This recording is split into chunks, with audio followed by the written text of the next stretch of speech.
I'm so glad to be with you here today.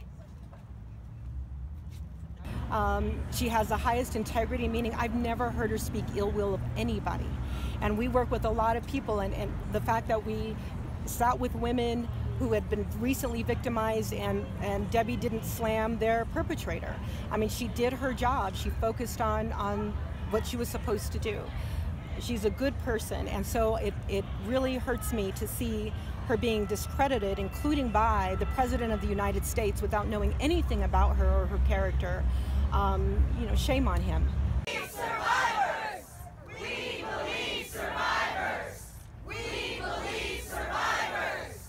We believe survivors! We have a lot of great speakers here today, and I'm going to move on and let them talk to you about. She went to Yale, but she did not bring up this incident. Like I said, she was a very private person, and that's actually not surprising. She was very good about having professional boundaries, and you know, a lot of us are survivors, and that means we don't bring in our own experiences into our work. We focus on the victim who's in front of us. And I was so impressed with her, I hired her as our victim advocacy coordinator to work with victims, to go to court with victims, to sit with them after they had been traumatized. This is a woman with impeccable character. Yeah. And that shouldn't matter. It shouldn't matter the education that you have. I trained Debbie as a victim advocate, and one of the things that we teach is that we never tell victims what to do. We present options, and every option has consequences. And you know, when you speak up, someone that's going to criticize you, you may not be believed. And Debbie knows the consequences of speaking up. Unfortunately, nothing can prepare you for this circus, this political circus that's happening. Did she ever bring?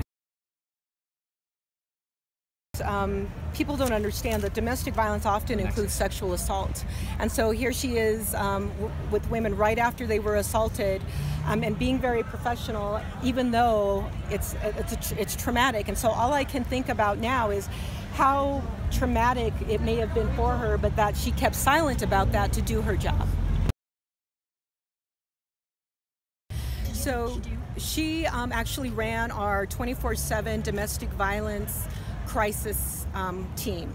And so these were volunteers that she coordinated across Boulder County and in Broomfield to go out to the scene of a domestic violence incident. It didn't matter if it was Christmas or New Year's. Debbie made sure that women got services after they were assaulted. And so she was also a trainer. She was a trainer of law enforcement about how to be sensitive to victims' issues. And so the fact that she has, you know, given so much of her life to others, you know, we owe it to her to give back to her. Drilling her, questioning her, demeaning her, victim blaming her for simply coming forward with the truth, giving them information they needed to vet the qualifications of Clarence Thomas.